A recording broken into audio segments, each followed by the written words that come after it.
11월 30일 수요일 전도서 2장 12절로 17절 말씀. 내가 돌이켜 지혜와 망령됨과 어리석음을 보았나니 왕 뒤에 오는 자는 무슨 일을 행할까 이미 행한 지 오래전에 이를 뿐이리라. 내가 보니 지혜가 우매보다 뛰어남이 빛이 어둠보다 뛰어난 같도다. 지혜자는 그의 눈이 그의 머릿속에 있고 우매자는 어둠 속에 다니지만 그들 모두가 당하는 일이 모두 같으리라는 것을 나도 깨달아 알았도다. 내가 내 마음속으로 이르기를 우매자가 당한 것을 나도 당하리니 내게 지혜가 있었다 한들 내게 무슨 유익이 있으리요 하였도다. 이에 내가 내 마음속으로 이르기를 이것도 헛되도다 하였도다. 지혜자도 우매자와 함께 영원하도록 기억함을 얻지 못하나니 후일에는 모두 다 잊어버린 지 오래일 것임이라.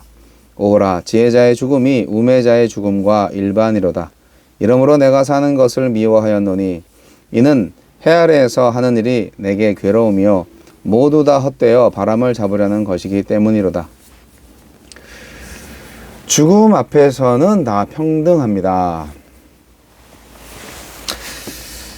전도자는 지혜에 대한 전통적인 평가에 대해 긍정하면서도 지혜자와 우매자가 같은 운명을 맞이하는 것을 강조하며 지혜의 한계를 드러냅니다. 우리에게 주시는 교훈은 무엇입니까? 아무리 뛰어난 사람이라도 해 아래 세상의 허무함을 해소할 수 없습니다. 전도자는 누구보다 슬기로운 왕으로서 부와 권력을 총동원해서 지혜와 어리석음에 대한 탐구를 마치고 세상의 지혜를 얻는 것도 헛되다고 결론 내립니다.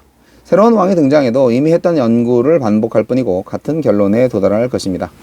새로운 인물이 우리를 허무함에서 구원하리라는 기대도 허무할 뿐입니다. 허무함을 극복하는 방법은 사람에게 없습니다. 해 너머 하늘로 눈을 드는 수밖에 없습니다.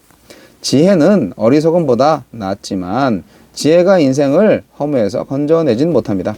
지혜자든 우매자든 자기에게 닥친 운명을 피하지 못하는 것은 매한 가지입니다. 불현듯 고난이 닥치는데 지혜는 속수무책입니다.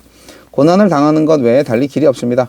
지혜의 유익이 있으니 무시해서는 안 되지만 지혜를 과신하지도 말아야 합니다. 고통의 현실 앞에서 구해야 할 것은 지혜보다 은혜입니다. 죽음 앞에선 지혜자와 우매자가 동일합니다. 우매자가 당한 죽음을 지혜자도 똑같이 당합니다. 많은 업적을 남겨도 세월이 흐르면 똑같이 잊히고 맙니다. 살아서 누린 것은 달라도 죽어서 누울 자리는 별반 다르지 않습니다.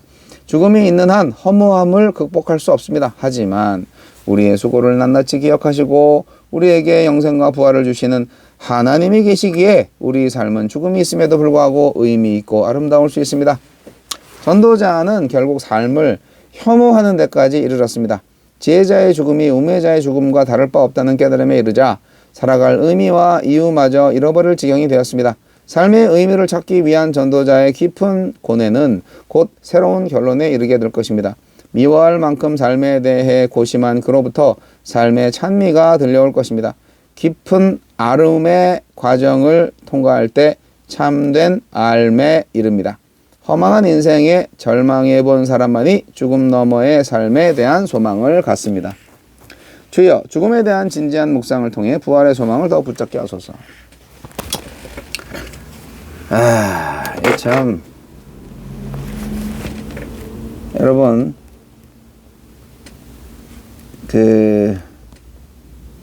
헛되고 헛되며 헛되고 헛되니 모든 것이 헛되도다. 이게 전도서 맨 처음에 나오는 그 문장이잖아요.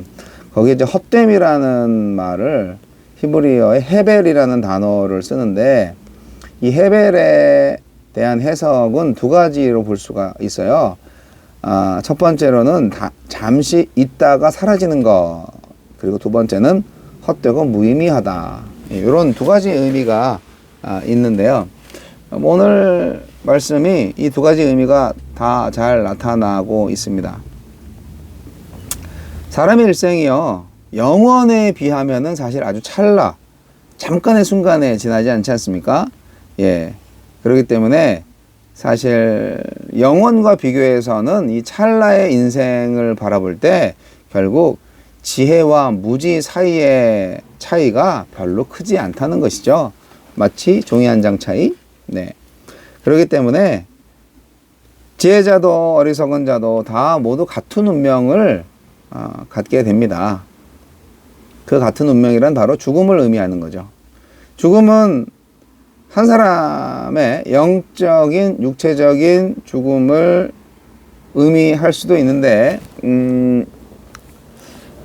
육체적인 죽음을 의미하는 쪽으로 더 생각을 할 수가 있습니다. 영적인 죽음은 어떻게 보면 이 세상의 종말이잖아요. 예, 그건 아니고요.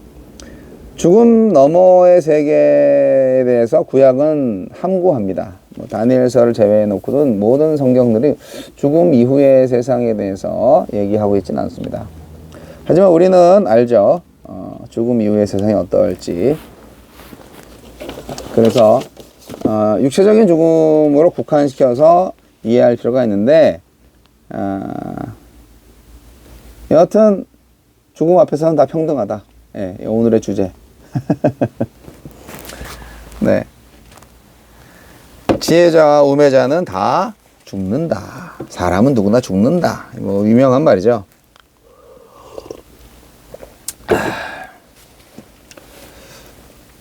솔로몬 왕은, 전도자는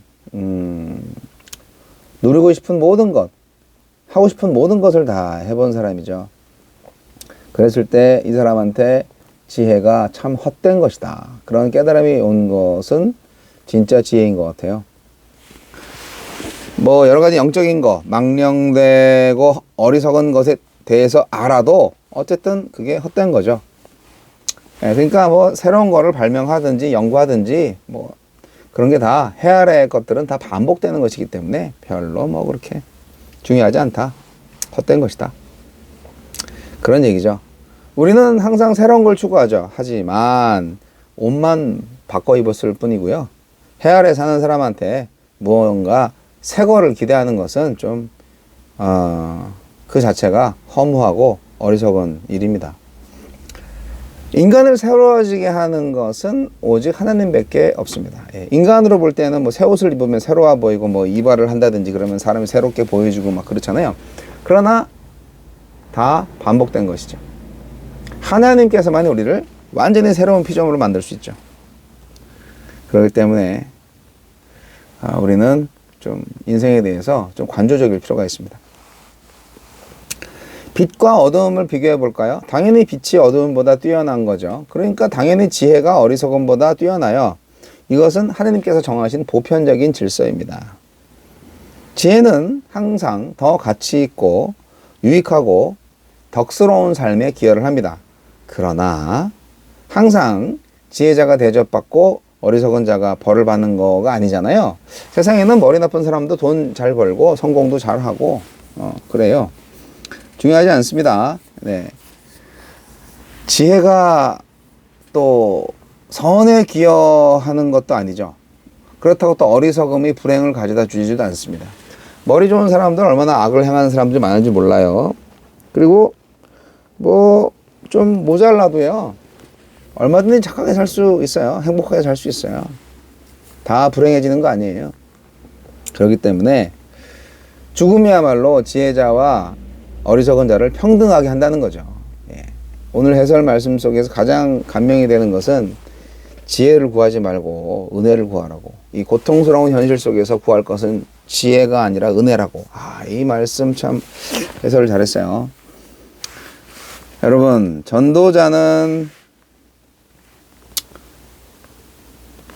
바람 잡듯이 손으로 바람을 못 잡잖아요. 그런 것이 인생인데 결국 해 아래의 삶이 이렇게 허무하냐? 굉장히 탄식하고 아주 싫어할 정도가 됩니다. 이제 혐오하는 거죠. 인생을 혐오하는 거죠. 예. 그러면 안 되는데. 네.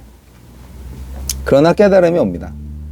결론은 우리의 수고를 낱낱이 기억해 주시는 하나님을 믿고 의지할 때 우리는 죽음 앞에서도 또 그 죽음이 가져다 주는 사람들의 망각 앞에서도 담대할 수 있습니다. 자신을 위해 기념비를 남기지 않아도 됩니다. 예, 뭐 그래봤자 뭐.